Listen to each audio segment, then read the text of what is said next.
Szóval ti is kész vagytok, akkor megkezdjük ezt a panelt. And in this panel we have another set of distinguished guests. Karoline Lucks from WOMEX, Piranha, which is, I mean, like some other ones, but it's one of the most fundamental reference names in this scene, and I'm sure a lot of people in this room aspire to get into the showcase selection for once. The applications are now open until when? 27th of February. So it's earlier than usually. Next Friday. Okay, that's pretty close. It's usually March. Yeah. March something. Okay. Hurry up. Yeah.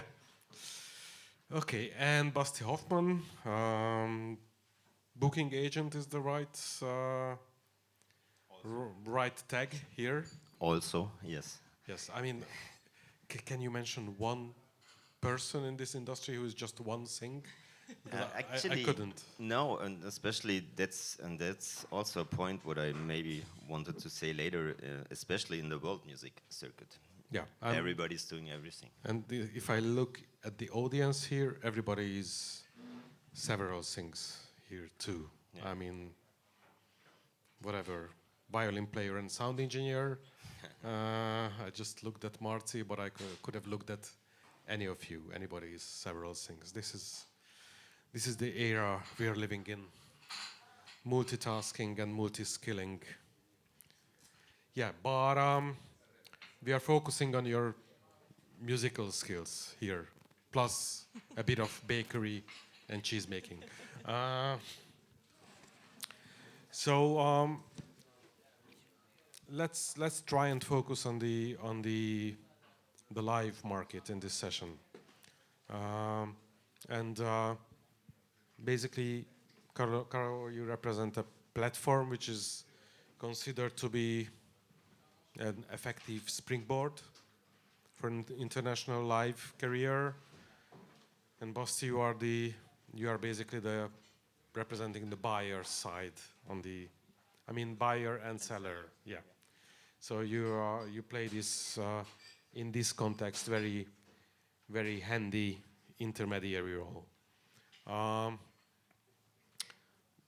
What would be your advice for an act that is aiming to start internationally?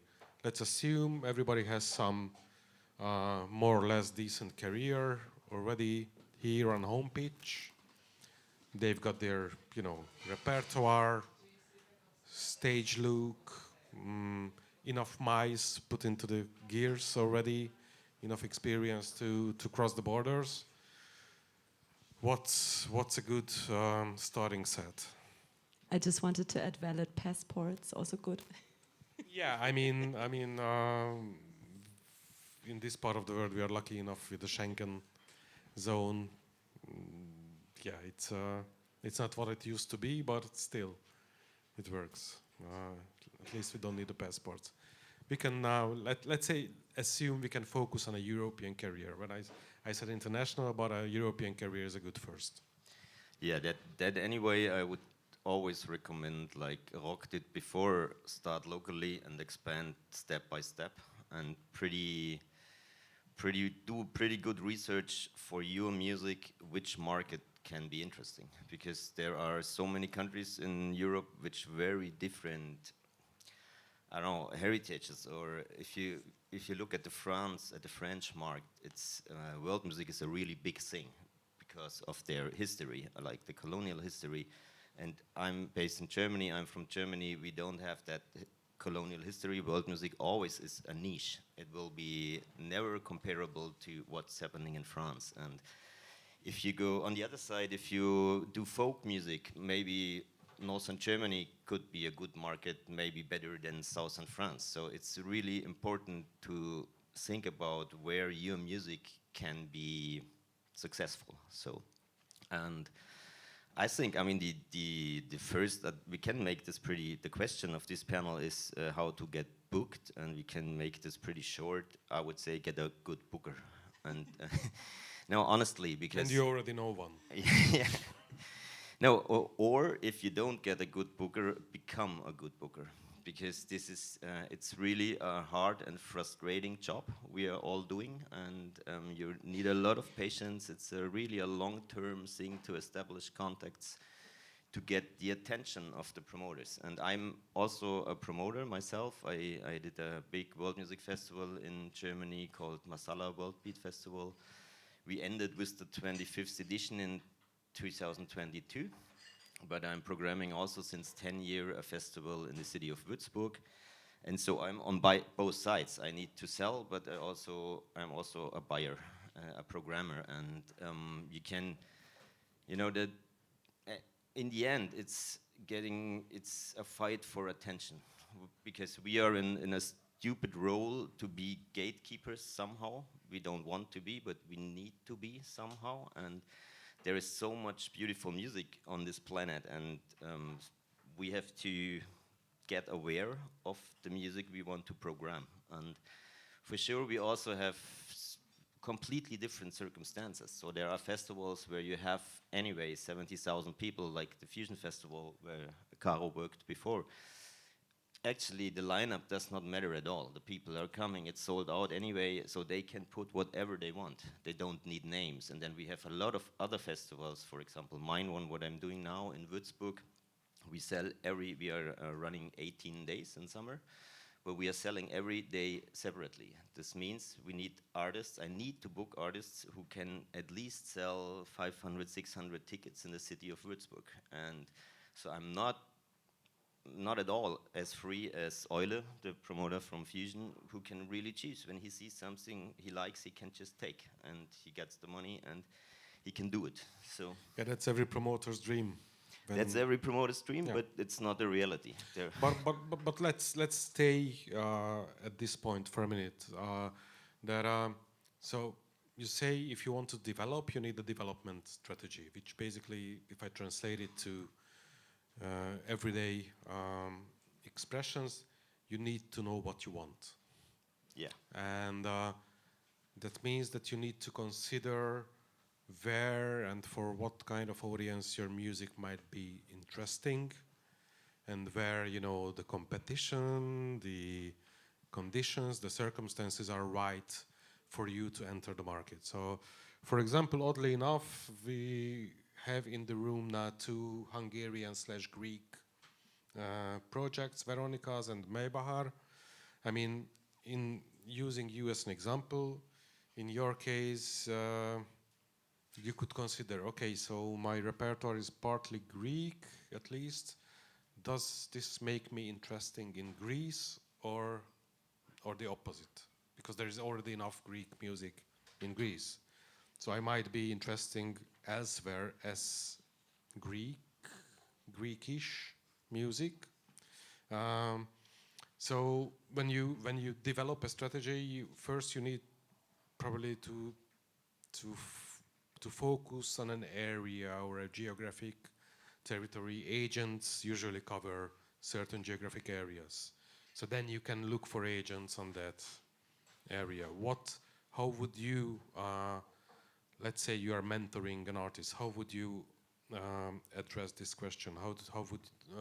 How should they pick a territory to start with?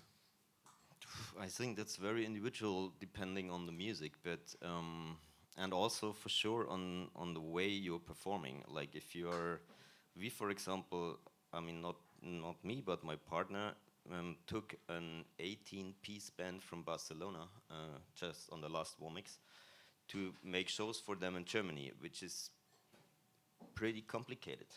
You know, 18, it's always complicated, yeah. wherever they are from.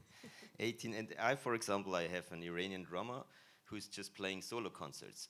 With him, it's not a problem to play shows in India or wherever. He can basically play. Yeah, he can basically play because it's super easy. He traveled by plane or by train, and so also these circumstances limited you to the areas you choose. You know, when you're based in Budapest and you're a 25-piece ska orchestra, maybe you should not look for shows in, I don't know, southern Spain or something. So, and I also think I in my experience, we had, for example, a band in Germany many years. They were called Bukahara, and they were super successful in Germany. We built them up from. We started when they maybe sold around 200 tickets, and in the end, we ended halls like 2,000 tickets. But outside of Germany, we never made the step outside of Germany, and we tried a lot. So it's not they did, or I mean, officially they still do, but I don't think that they're really existing anymore.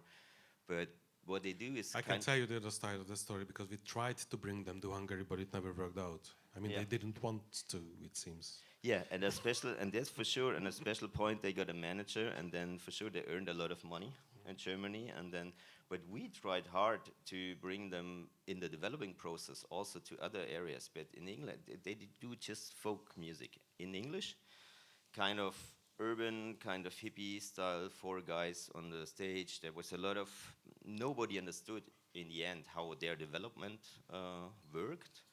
Like before, somebody asked if you know artists who develop online before they develop live, and for sure there are a lot, like DubFX or Estas Tonne or whatever, who made their career through the internet, and then the bookings were easy because everybody knew them, everybody wanted to have them on their festival, and for sure that can be a way, but this is not forcible, so that happens or it does not happen. And for example, with Bulgaria, we experienced that it's super hard to bring this super successful band from Germany to England or to Spain or to Italy. Nobody was interested in. Still today, I do not really understand why, but this was a thing. So I think for sure, first look and get for yourself where it could be good, and then try it out.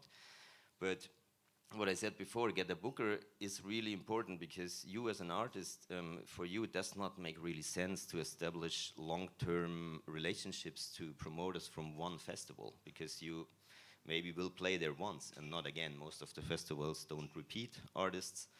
So, and the bookers, they establish over years the contacts to the festival people, and then we as festival promoters, I get every day 50 emails applying for my festival, and I don't have the time. We all have limited capacities, and we cannot really listen to all this stuff. But if Rock or an agent I know good, and I know from him always comes good music, send me something, then for sure I listen. And so this is this gatekeeper action again, which is stupid, but this is there. And so I think, yeah, getting a booker is good, but it's maybe as hard as getting a good show, because all the booking agencies will tell you, no, we are full. So everybody is full. There are, somebody said it before, there's so much good music around now, and also Rock said there are so many showcase festivals, but I still think it's good for you as an artist to go there and to be there and to talk to the people. Even if you don't have a showcase, this is something I experienced a lot. People I met at WOMEX, artists, young artists, and years later our paths crossed again, but I know the face, I know the person behind, and then the attention to get through is way easier. So I think it is good to go and to be on fairs and on showcase festivals for this special kind of music. And for sure the WOMEX is maybe the biggest, or not maybe, it's the biggest world music fair in Europe and the most important one.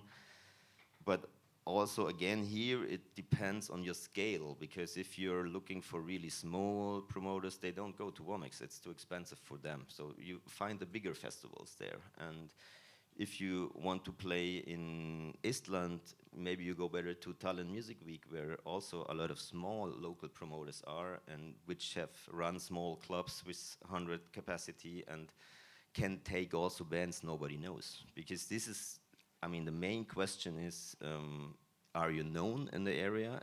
Who makes you known?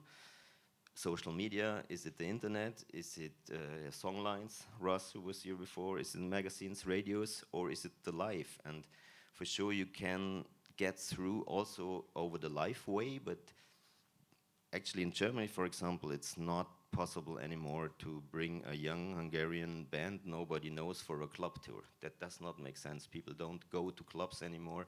There are no shows where you can enter below 20 euro.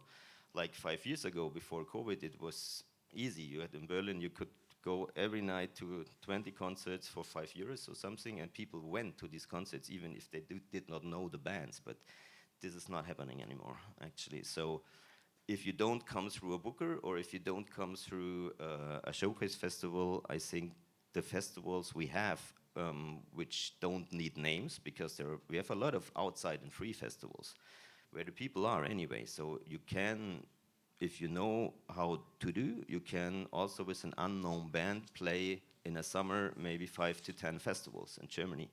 And then you slowly start building your audience maybe, or you get maybe some media coverage, because on the festivals there are journalists who see you and blah, blah, blah, step by step. But I think the entering point, if you don't have a booker and if you don't have this social media hype, is to go through festivals, to big festivals. Karo, when artists, I mean, over 1,000 every year, apply for WOMEX, you expect them to come with some kind of a strategy, or they have a reason to want to play at WOMEX? Although, I mean, there are a lot of people who just try it routinely, year by year, to apply. But most of those who perform, they come with a plan. Are you aware? Can you measure the efficiency of a WOMEX performance? Do you follow up in any way? Yes, so first of all, I have to say that I'm not in charge of selecting showcases. Maybe that's interesting to know for all of you, also for the speed meetings later.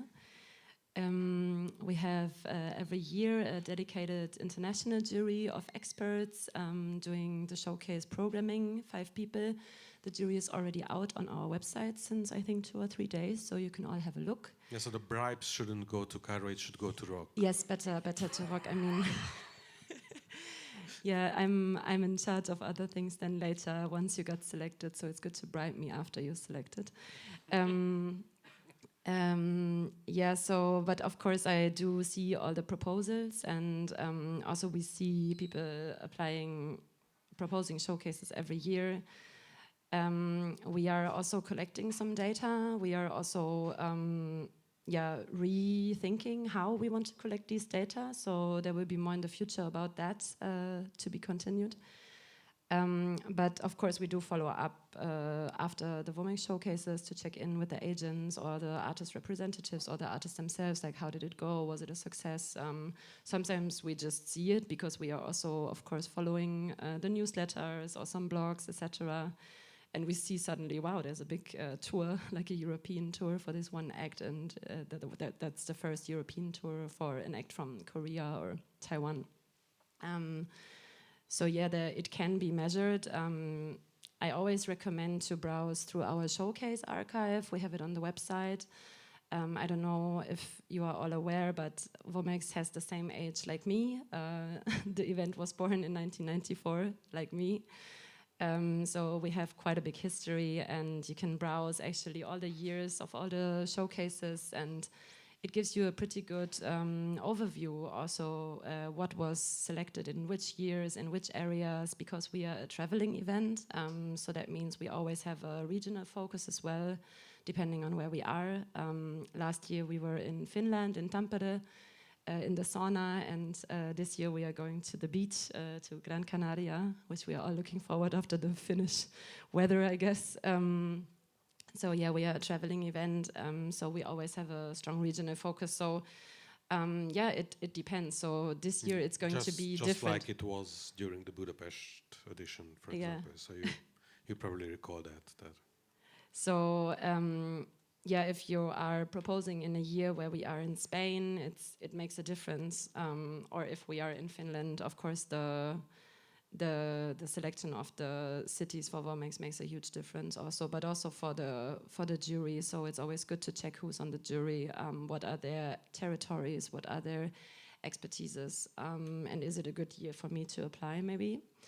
And then it has to be very clear from the proposal that the jury can see why are you proposing this showcase.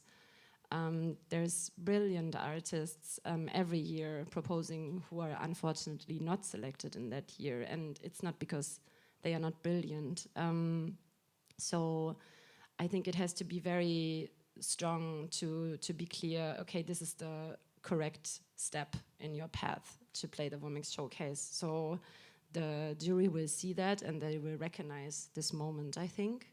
So yeah, you should ask yourself the question, why do I do it? Why do I want to play a showcase festival? Not just to play a showcase festival, so to tick the box, but to have it very clear, like what do I want to pursue with this showcase, especially for WOMEX. And then if you are maybe not 100% clear about your showcase at WOMEX, maybe it's good to just come as a delegate first. We see many people who come as delegates since a few years, and maybe they are also proposing a showcase after a while, and maybe they get selected after a while. So it can build up, and it's always good to be amongst your people, amongst your community, to see what's happening in the world, actually in all of the world, because we have a huge variety of regions and countries represented at WOMEX. So yeah, state of the art, look at other concerts and get to know people like Basti or Rock or Russ and yeah, just establish connections, and that's also a good way to start, I think. Yeah, and this is true not just for WOMEX, but like every showcase. You need to know why you are going to a showcase. There has to be some kind of deliberate thinking strategy, whatever behind it, because without that it will be just a free gig. And finding an agent, how would you recommend to an agent casting? What makes an agent a good fit to an artist? When he has capacities. True. I mean, I really also get a lot of requests from artists and bands from other agencies to be the agent for this artist for Germany, Austria, Switzerland, or whatever. And I don't know, let's say 1,000 a year, and then I take 3 or something. For me, it's a very personal thing. I can just sell something when when it really touches me. So, and I cannot tell you why something touches me. This is just, I can see it and I can feel it. And like Rock said, if you can see it live, it's always different than in a YouTube video, because the energy cannot be felt in the YouTube video. So that's why for me showcase festivals make sense and are really important. But if you look, for example, I mean, the best I know is the German market, and if you look in the German market, world music agencies, you maybe have, I don't know, 25, 30, whatever. Not that many, because the market is not that huge. And then for sure you can look at their rosters and see if you fit in, if they're doing similar stuff, if they could like what you're doing, and then you should try to get their attention on a coffee break, on a showcase festival, talk to them or call them or email them, and be also patient, but be endurance and do it again and again and again, even if you think maybe I get on their nerves. Yeah, for sure, but you must. Otherwise, there is no coming through. And for me, it is always when somebody reaches me on the phone and he tells me the story, even just 5 minutes, and then he asks, can I send you stuff? Can you have a look? Then I tell them, yeah, we don't have capacities right now. I don't take somebody, but I look at your stuff for sure. And if something, and then if the email comes, I remember, and then I look at it. So I think this personal contact is always super important. And before you do that, you should do a good research if it's really a fitting thing. Because also on the festival side, I sometimes, or not sometimes, a lot of times get emails applying for our festival, or also for the old one, which was really just a world music festival. And then, okay, it's a Norwegian hardcore metal band, so there is no world music at all. They just got some, I don't know, email databases of promoters, and then they spread 2,000 emails with the same text.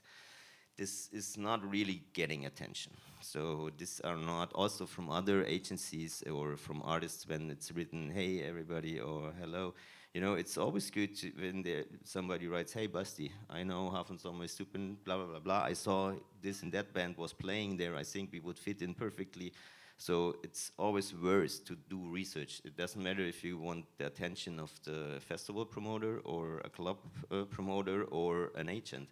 It's always good that if I read the first three or the subject and then the first 3 lines of the email, I realize, okay, there is somebody who really knows that he wants to speak to me.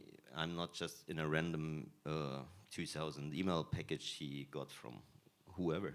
So I think that's an important thing, and for sure, yeah, I think this is also, you will not find an agent like this, so this will take time. You will go to showcase festivals maybe for 2-3 years, but you meet all the same people all the time again, and if you somehow in some area have some success, or if you come out with a good video which gets viral or whatever, then it will be easy, but this is not the reality, and that's not the normal case. The normal case is a really long, hard path, and we would all like to work with all these beautiful artists which are out there, but we all have limited capacities. So we've got this sort of annoying but true reality. There are a lot of promoters and festivals, you know, are looking at your YouTube numbers, Spotify numbers, social numbers, whatever.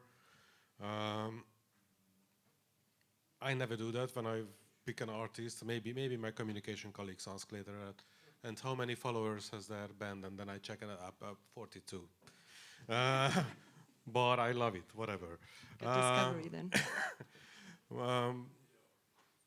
But how key is this these days in your sales work? I think it's super important, even if it does not really make sense. I mean, there is, but for sure, if you have a look, and then I know a lot of my colleagues do exactly the same thing. They first have a look, are they relevant? Then they see, okay, Spotify, 22 monthly listeners, maybe not so relevant. And for sure, we all know that it's easy to get a playlist promotion agency paying 300 euros, and then you have 15,000 followers on Spotify. So they are maybe in India or in Australia, and it's not relevant at all for how many people will buy a ticket in Germany, but it makes an impression.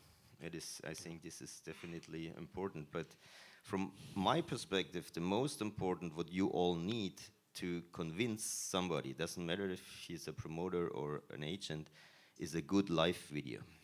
And because produced music nowadays, there is so much very well produced music, but if you see then how it is transferred to the stage, sometimes it's pretty different or pretty poor or pretty whatever. So what the people want to see or accept, especially, or at least I can say for me, what I want to see is the best would be a really pure live video, like here in a setup like this.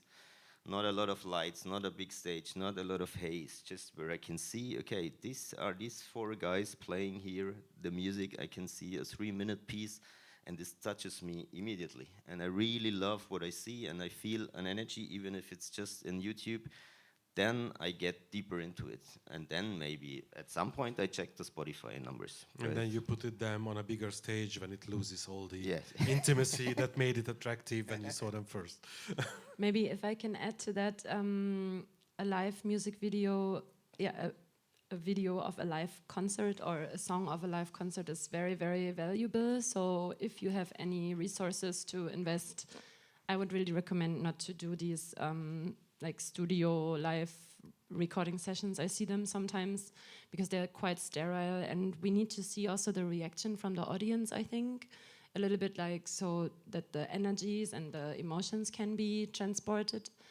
I wanted to add to the live music video maybe also the live music invitation. So if you have a show coming up, also if it's just a small club show, invite everyone you know from the music scene, or people that you know are maybe in positions where they can help you, and then of course deliver a really, really good performance. But I mean, we are all agreeing that seeing the stuff live on stage is the most important. So usually you have some guest lists, I think. So you can always invite someone. I think. Is any of you having a gig tonight? Where you could I was actually looking if something is going on. So. And I think for just to add on that question of materials, because I think it's like quite valuable and practical information, is for WOMEX we are also asking, of course, recordings, so like professionally recorded audios in MP3 format. 3 to 5 songs is great. Our showcases are 45 minutes, so you should be able to have a set of 45 minutes as well. And then we ask a bio, and we also recommend to have someone proofread your bio or your written text, because sometimes, I mean, we were telling, Russ was telling also about artist bios and promotional text, and it's really important to be on point also with the written words, because the limits of our awareness and the attention span of the jury. And then press reviews are always good, and that means not everything that has ever been written about you in every language, because for WOMEX it will need to be most of the times in English. Maybe you can even translate some stuff. That's very helpful. And then I think the pictures also play an important role these days. We like to say we listen a lot with our eyes. Be mindful of also the aesthetic component on the visual level, I think, what you want to represent, and how it corresponds with your music maybe.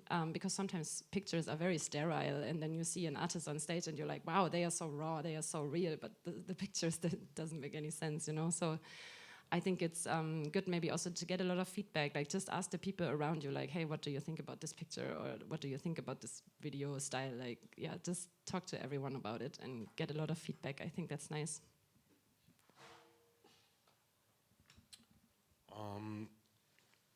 Getting back to the listener numbers, YouTube numbers, Spotify numbers. Yeah, sorry, we avoided that. No, it's fine. I just wanted to have a look at it from the other side. So as an artist, if you see more statistics, obviously, so it can be a good input of your first step internationally. So if you see that, I don't know, your 7% of your listeners is coming from Poland, that it says that, okay, there is something to build a Polish tour on. We've got some following in Poland. And you can also deliberately target areas online as well, but then it has to be a system. Then you look for a Polish agent, start working the country. From Poland, it's easier to start building something in Germany or the Czech Republic or the Baltics. So it all has a certain logic, but you need this kind of allies along the road, like agents, showcases, press. Yeah, like we discussed in the first panel.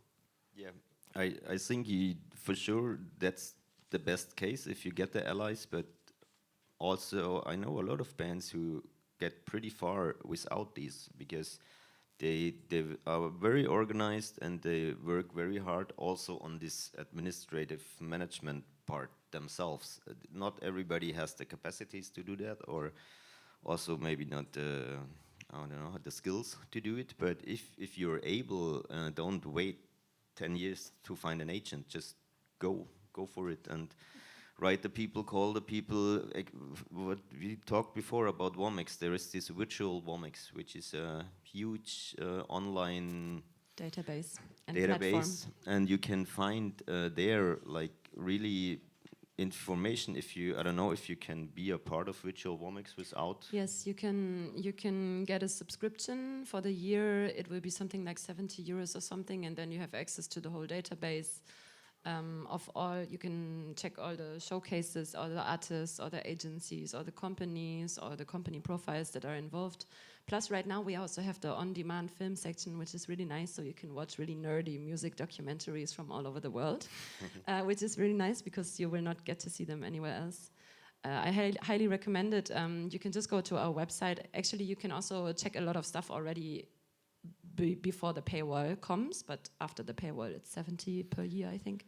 Yeah, and if you are a delegate, if you go to WOMEX anyway, you have a 1-year account, I guess, or something. Yes. If you are a showcase or a company, and if you are a registered delegate, you have 1 year virtual WOMEX access, and you can also find your email address, for example, there. Yeah. I mean, of course, you can also set it on private, but I mean, a lot of people, it's good if you're able to reach out and you also want to be contacted by people, etc. Yeah, and this is that's the point I wanted to make. Go to virtual WOMEX and do your research there. Put in the mask Germany, you can choose a country, and then put in the keyword festival, and then you will have all German world music festivals there. And if you click on the festival, then you will see which people from the festival is doing what and who was on the last editions of the WOMEX. So you can see this is the programmer, this was the programmer maybe for 20 years, but the last 5 years he was not on the WOMEX anymore. It does not make sense to write to him. So that's what I want to say before, do a good research, and because normally if you go to a festival, then you find an info at Fusion Festival or whatever email. If you write to this email, this will never reach the right person, so it's a waste of time. And also, like my festival is done by the city government of Würzburg, so the official contact is the city the cultural department of this city.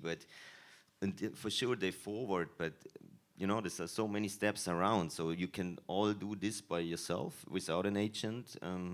Look for festivals who do not need to sell tickets for your evening, because this will not work. Or you have already an audience in Germany, for sure, then it's easy, but then you don't have these problems anymore. If you sell 300 tickets in Germany, you will find an agent and other festivals like this.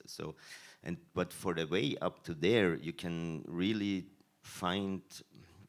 do homework and find the right persons, and then call them, email them, talk to them, and I think, you know, it's normal in our work, and this is what a lot of artists not really, a lot of them experience this themselves, but when they start, they always say, I accompanied a lot of artists who I could not help, but I helped them in the process, and then they said, oh, this is so frustrating. I was sending out 100 emails, requests, and I checked the people, and I did get 2 auto-response, nothing else. So, and then, yeah, that's our daily life. That's how it is. Then send the 100 emails again as a reminder, and again, and then call them. And it's not a nice job, but it needs to be done. And you can do this all by yourself. And yeah, but then pretty soon you will, you know, quite likely know somebody who knows the guy and whatever, and you can now start your every letter with that I'm writing you on the recommendation of Basti Hofmann.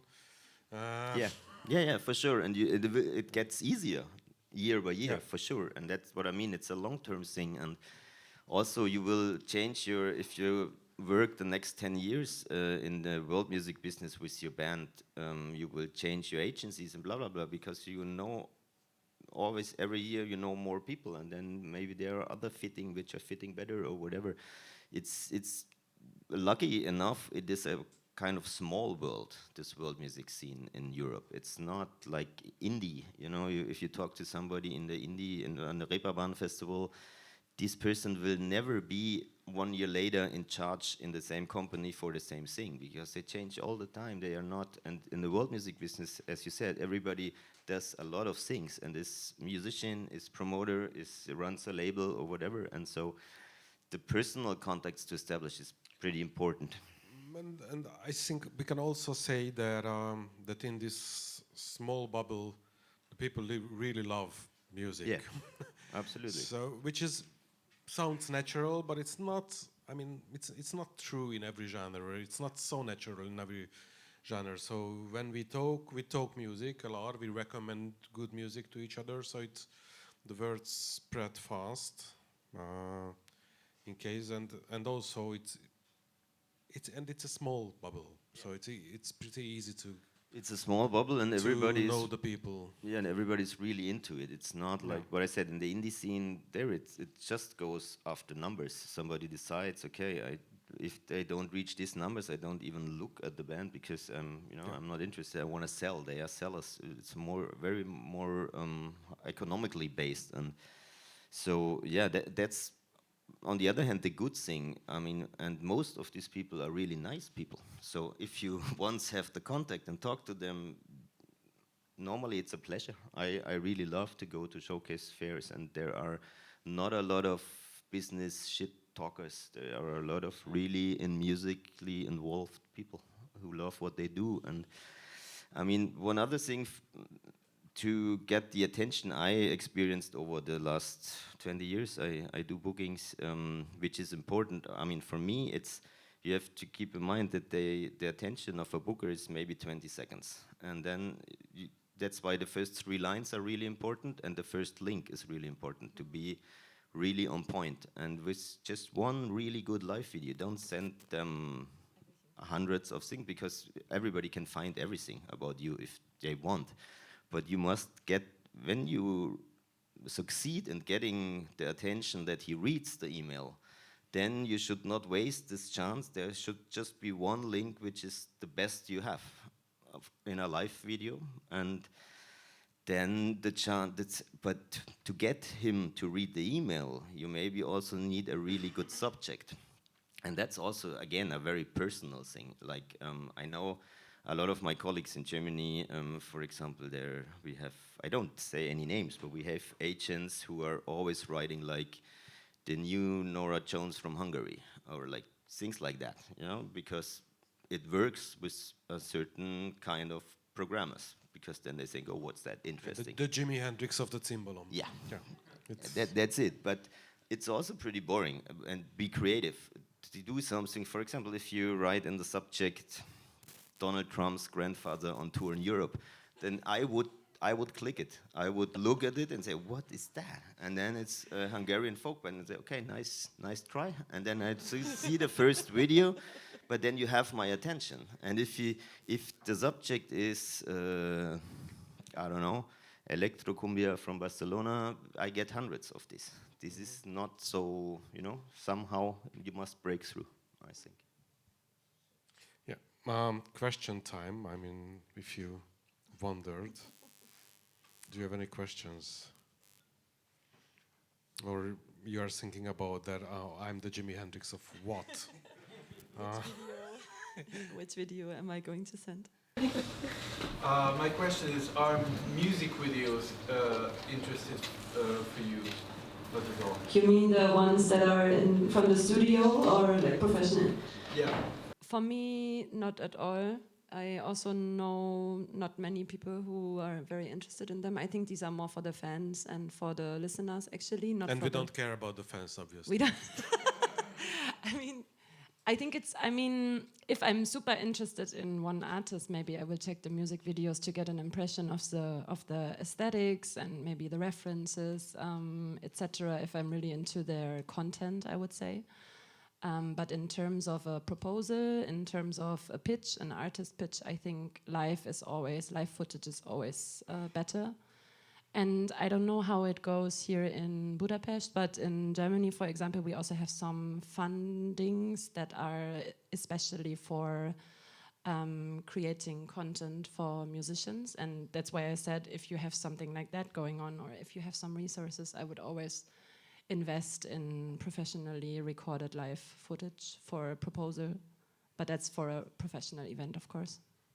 Yeah, and I also would agree that for me, normally it's not important. Like good video clips can show the work of a good artistic video clip director or of a visual artist, but it's not what I want to see. I mean, that's not true. I want to see it, but not in my role as a programmer or as a booker.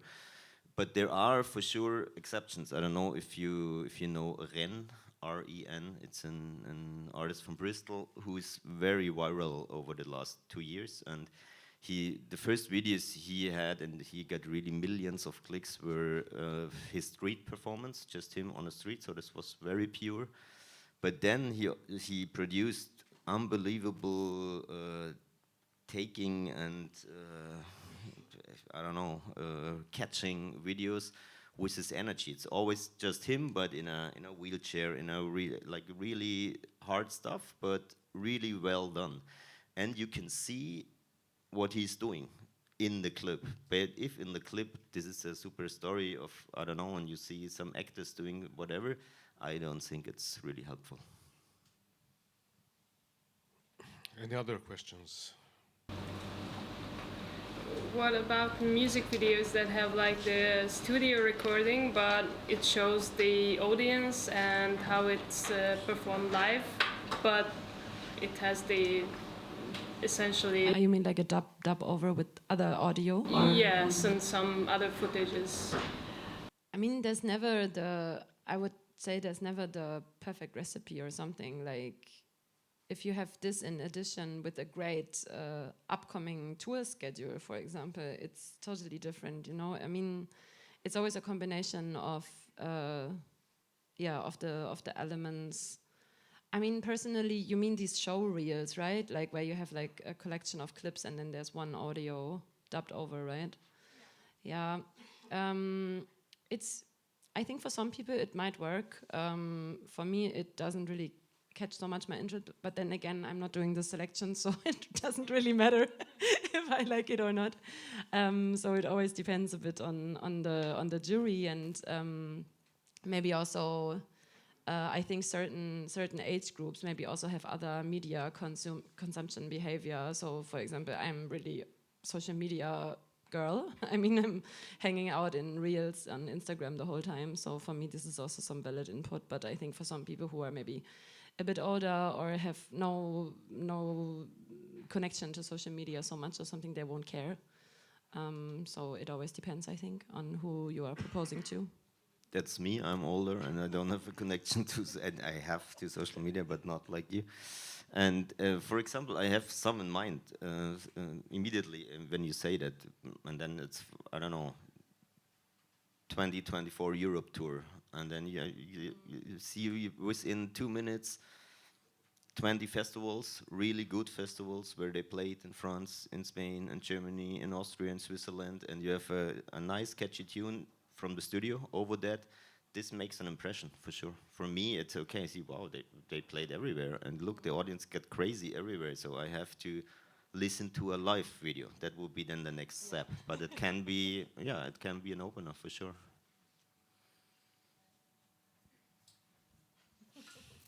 Now everyone is thinking about music video. Yes. I'm so sorry we talked about this for so long. We have one more question. Time for one more question. Anybody who wants to use that opportunity?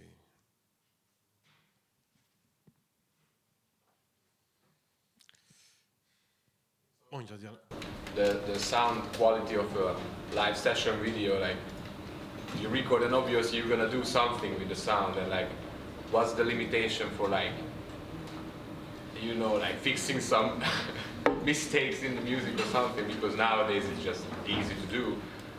When you watch a video like that, like, do you feel if it's like really like make up or something, or you focus on that, or it's hard to focus because you don't know if there was a mistake or something? Yeah. I was just at a concert last week in Berlin where it was a bass music player. He was solo, electric bass, and one of his, how do you say, the strings? What's the name? It ripped. So it was like, confusion situation, but it was so cool how he handled it. It was really cool, and he was just telling a story while he was repairing his instrument, you know, and it was a really fascinating way how he handled the situation, and very energetic and nice and smooth. So I was really like, wow. And this was like maybe in an audience of 50 people or something. It was a very small show, so no one really cared. But I think that's the beauty of live shows, no? That something is happening, and then you can never really know what's going to happen before you play the show. And then, so I think for me, it would be part of the show, and it's more interesting how you react to it or how the audience reacts to it. So I think we are all going to, or we all love live music because we also love the rawness and authenticity of it. So for me, it would never be a problem if there's some like but that's again, I think everyone is different, and of course for that's completely different when you are in a room of 50 people. But for a WOMEX showcase, this should not happen, maybe. Yeah, and I also think if you don't realize it too much, it's not that bad. But if and I also think it's actually, for me, it's nice to see that mistakes happen and how the people deal with it, and that's the beauty of life. But if something is fixed and I don't realize it, I don't care. But for sure, if the vocals are always half tone, not fitting, then maybe, I don't know, look for another vocalist. Yeah. I mean, that's also, we were talking about having the right people around you and to work with different people. And I think, of course, you have to think about the sound technicians and the people who are responsible for your sound. If you bring your own sound technician for a showcase, for example, that's also part of being professional, right? To take the time of the sound check, to take the time to set up the stage properly, to meet everyone who's going to be responsible for your sound. So that's also part of a successful showcase, I would say. So yeah, good people around you is always helpful. Okay, let's call it a panel. We need now around 10 minutes to rearrange the stage for the listening session. You know what you have to do in the meantime. Mingle, network, whatever. Okay, thank you. Yeah, I mean, now these poor 4 people have to mingle with all of you, so it's...